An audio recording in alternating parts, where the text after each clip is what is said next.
Assalamualaikum warahmatullahi wabarakatuh. Hai sobat mahasiswa, berjumpa kembali bersama saya Mariana Safitri di mata kuliah Manajemen Data dan Informasi.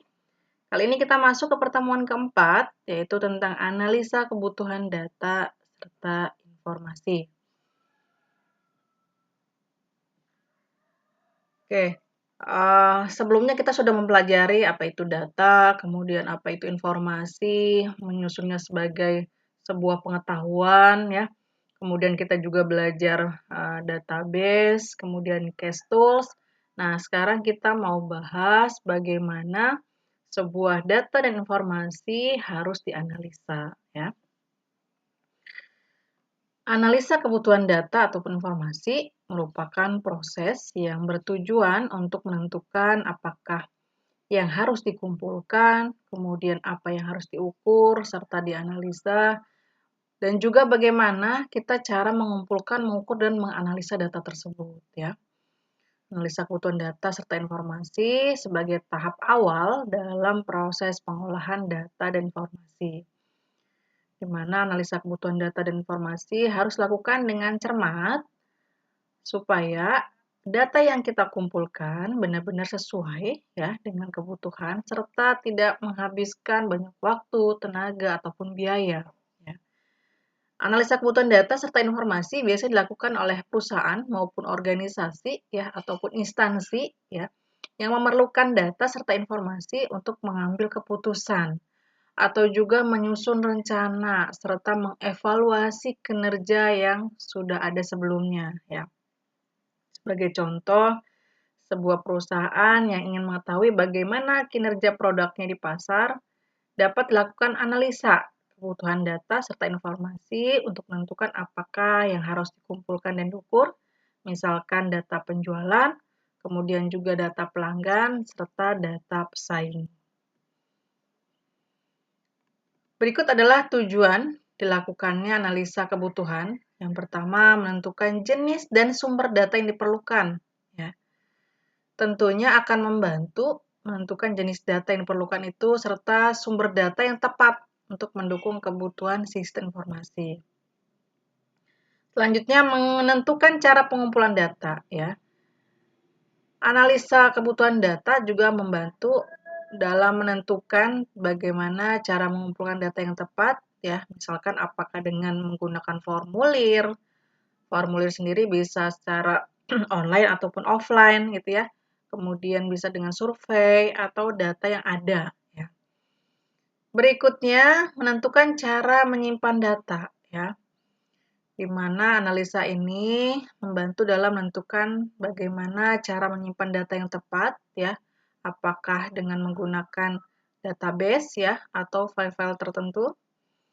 Kemudian juga menentukan cara pemrosesan data. Ya. Pemrosesan data yang tepat seperti apa dengan menggunakan algoritma atau dengan perangkat lunak tertentu. Ya. Kemudian juga memastikan kebutuhan data terpenuhi. Ya. Artinya sistem informasi telah terpenuhi secara tepat dan sesuai dengan kebutuhan asli. Ya. Selanjutnya, tahapan analisa kebutuhan ya, yang dimulai dari identifikasi masalah atau kebutuhan ya. Bagaimana mengidentifikasi masalah atau kebutuhan yang ingin diselesaikan oleh sistem yang akan dibuat. Kemudian langkah berikutnya penyusunan dokumen kebutuhan. Setelah kita tahu masalahnya sudah teridentifikasi, selanjutnya adalah bagaimana kita menyusun dokumen kebutuhan yang menjelaskan secara detail tentang kebutuhan sistem ya. Di mana kebutuhan ini berisi informasi ya tentang tujuan sistem, kemudian fitur-fitur yang diinginkan, kriteria kinerja yang dicapai, serta batasan ya. Tahapan berikutnya adalah setelah kita mengidentifikasi masalah, menyusun dokumen, yaitu memverifikasi serta memvalidasi dokumen kebutuhan. Ya. Dokumennya sudah selesai nih disusun.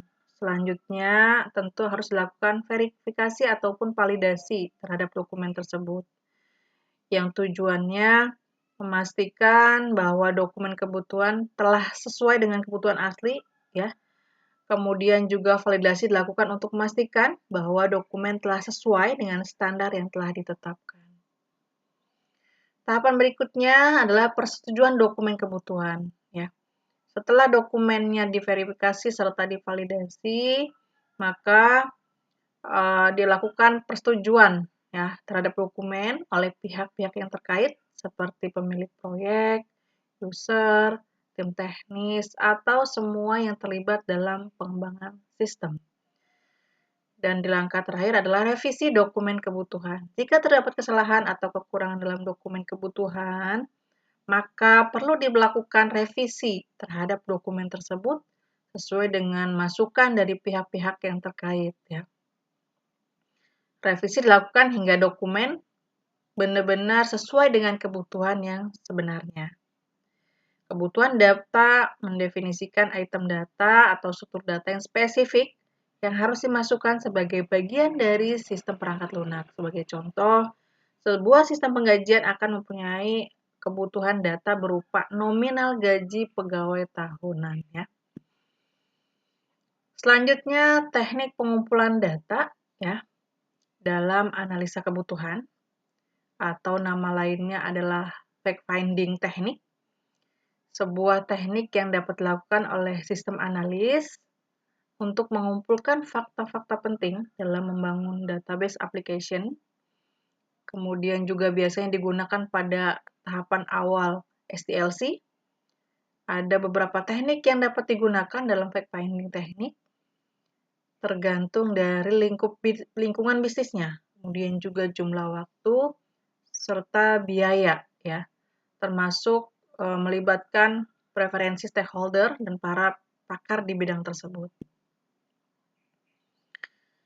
Selanjutnya adalah bagaimana teknik dalam pengumpulan datanya. Ada beberapa teknik, ya. Yang pertama wawancara, ya. Teknik ini kita membuat daftar pertanyaan, ya. Kemudian pertanyaan tersebut ditujukan kepada responden, ya. Kemudian dapat dilakukan baik secara langsung ataupun tidak langsung, tergantung dari situasi dan kondisi yang ada. Berikutnya observasi dengan mengamati secara langsung ya kegiatan yang terjadi. Observasi dapat dilakukan secara partisipatif atau non-partisipatif, tergantung pada tingkat keikutsertaan yang diinginkan. Teknik pengumpulan data berikutnya ada kuesioner, di mana dalam kuesioner ini dilakukan dengan cara memberikan pertanyaan-pertanyaan tertentu kepada responden atau narasumber yang diharapkan dapat memberikan jawaban yang diperlukan.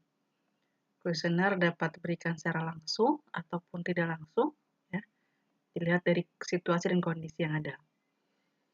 Selanjutnya ada studi dokumen, ya, dengan mengumpulkan dan menganalisa dokumen yang berisi informasi yang diperlukan, sebagai contoh dari laporan, buku, ataupun catatan-catatan tertentu. Dan teknik berikutnya ada focus group discussion.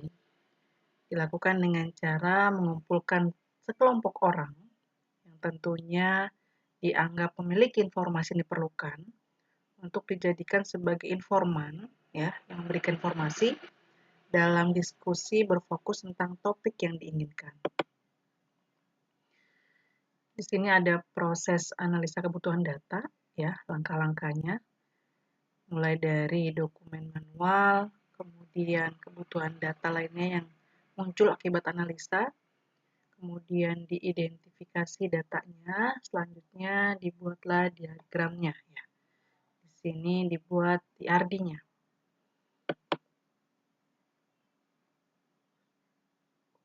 Untuk proses analisa kebutuhan data, karena informasi adalah sumber daya yang penting bagi organisasi manapun, informasi yang disajikan kepada pengguna tentunya harus memiliki kualitas yang tinggi, mutakhir, lengkap, kemudian juga akurat, ya, dan dipahami dengan jelas, konsisten, serta tersedia saat kita perlukan.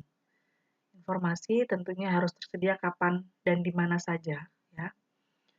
Hanya dengan data berkualitas baiklah yang dapat menjamin tentunya sebuah kualitas informasi. Ya. Selanjutnya, alasan mengapa kita harus belajar kualitas data. Yang pertama, hanya data yang kualitasnya baik yang bisa diolah, yang digunakan dalam pengambilan keputusan.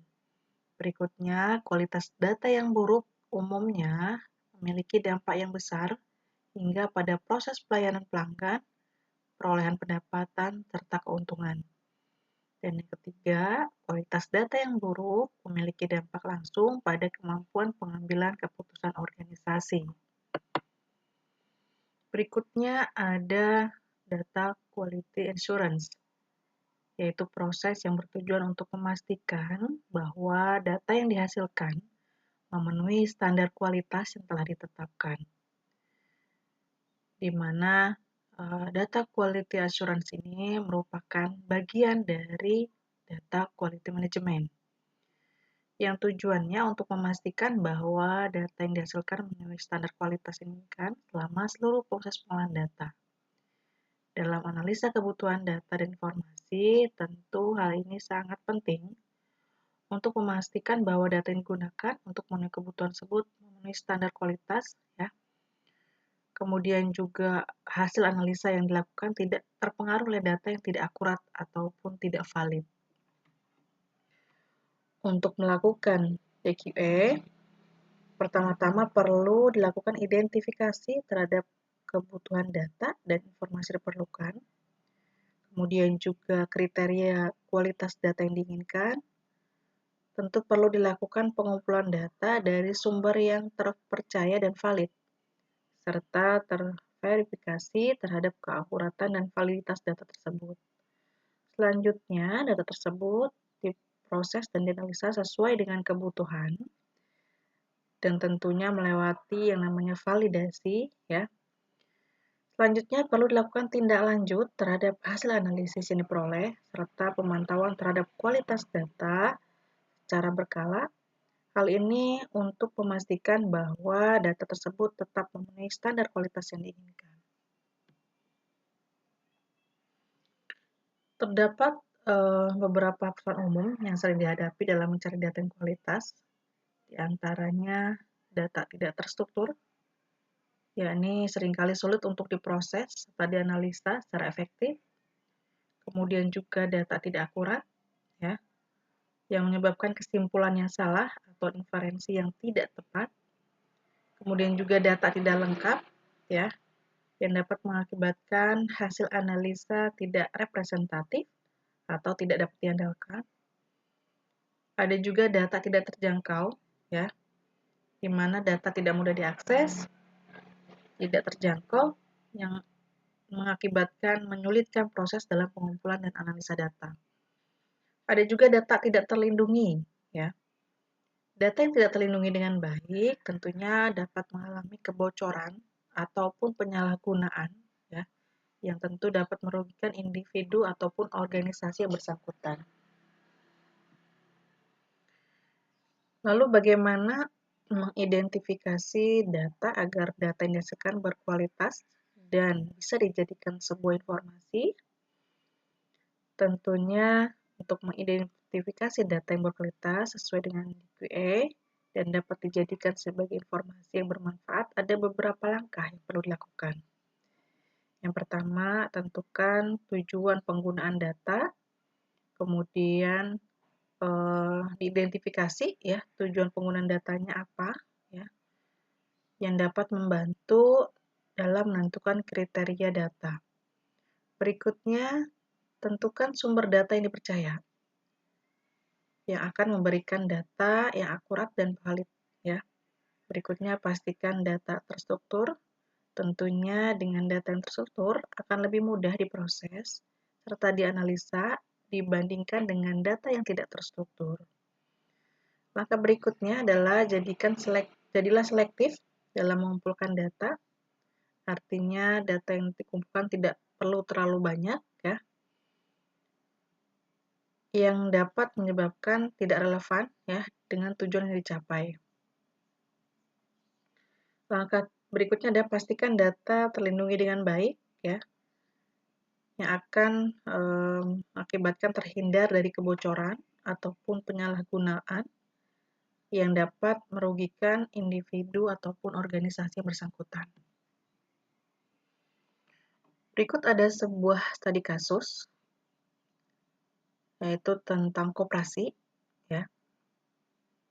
Di sini dideskripsikan bahwa Koperasi Simpan Pinjam Sejahtera merupakan badan usaha yang memberikan layanan simpan pinjam khusus bagi pegawai SMP Sejahtera. Setiap harinya, setiap transaksi yang terjadi dicatat dalam buku transaksi dan juga laporan harian serta laporan bulanan dibuat untuk mencatat perkembangan keuangan koperasi. Namun terkadang proses transaksi peminjaman atau penyimpanan terhambat karena harus mencari data histori pinjaman, kemudian juga angsuran dari pegawai yang banyak. Tentunya hal ini mengakibatkan butuh waktu yang cukup lama sehingga proses transaksi menjadi terhambat. Apa yang kita lakukan dalam menganalisa kebutuhan cash tersebut? Langkah pertama, kita menentukan poin dari narasi awal. Yang pertama, Koperasi Simpan Pinjam Sejahtera merupakan badan usaha yang bergerak dalam memberikan layanan, khususnya pegawai SMP Sejahtera dalam kegiatan simpan pinjam. Kedua, setiap transaksi yang terjadi setiap harinya dicatat dalam buku transaksi, yang mana setiap hari dilakukan pembuatan laporan harian, laporan bulanan, ya, yang disimpan dalam buku besar. Kemudian langkah berikutnya untuk transaksi peminjaman, pihak koperasi harus melihat ataupun mencari data lama terkait dengan histori pinjamannya ataupun angsurannya yang sudah masuk berapa. Tentunya hal ini membutuhkan waktu yang sebentar, mengingat banyaknya pegawai yang ada, dan tentunya transaksi penyimpanannya. Langkah kedua, kita identifikasi masalah, ya. Masalah apa saja yang ada di dalamnya. Sebagai contoh, yang pertama, tidak adanya kemudahan untuk melakukan akses data koperasi, pelayanan yang dilakukan oleh koperasi kurang efisien dan efektif, misalnya dalam waktu yang diperlukan untuk proses pembayaran angsuran pinjaman seorang anggota koperasi, tidak rapinya pencatatan yang dilakukan oleh bagian kasir karena masih menggunakan catatan manual yang terpisah-pisah, ya. Sulitnya menghasilkan laporan yang cepat dan tepat. Langkah ketiga, kita menganalisa kemungkinan penyebab masalahnya. Faktor apa saja yang memunculkan permasalahan yang sudah teridentifikasi. Sebagai contoh, semua disimpan hanya dalam media kertas, ya. Belum adanya sistem yang terkomputerisasi secara menyeluruh, sehingga layanan belum optimal, ya. Laporan dibuat secara manual. Langkah keempat, titik keputusan pada bagian mana masalah terjadi. Contohnya, pada bagian pendapatan anggota koperasi, pada bagian pengolahan transaksi simpan pinjam, dan pada bagian pembuatan laporan. Tahap yang kelima, yaitu menganalisa kebutuhan data, untuk menemukan data apa yang dibutuhkan pada sistem baru yang didasarkan pada sistem yang sudah ada. Sebagai contoh, anggota koperasi, data simpan anggota, yaitu simpanan pokok, simpanan wajib, dan simpanan sukarela, data pinjaman anggota, data pengurus koperasi. Di tahapan ke-6, kita menganalisa kebutuhan informasi, hasil akhir yang diinginkan, ya, mengidentifikasi informasi apa saja yang dibutuhkan dan apa dan bagaimana bentuk laporan yang ada. Contohnya anggota koperasi, simpan pinjam, kondisi keuangan koperasi, dan lain sebagainya. Laporan sendiri terdiri dari laporan transaksi simpan pinjam periodik dan laporan keuangan.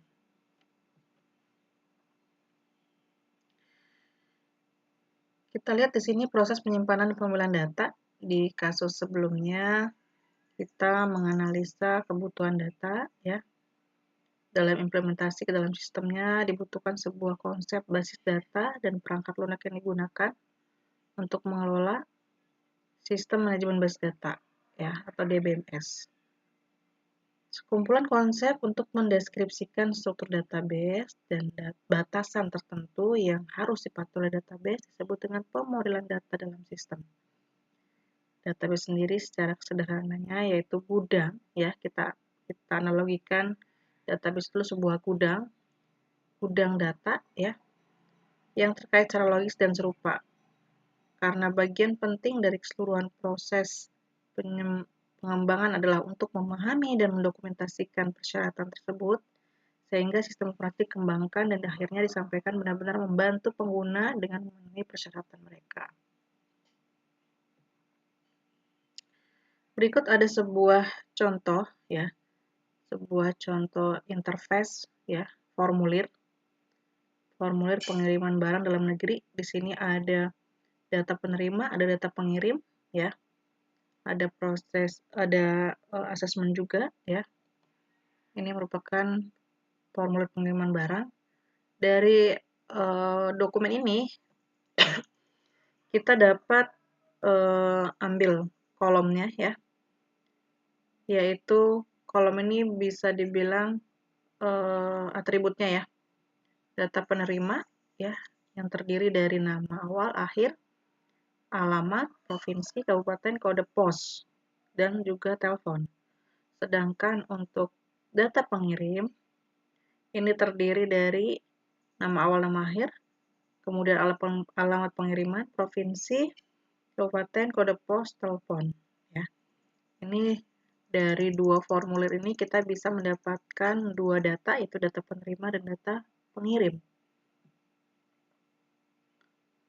Berikut ada juga sebuah case ya.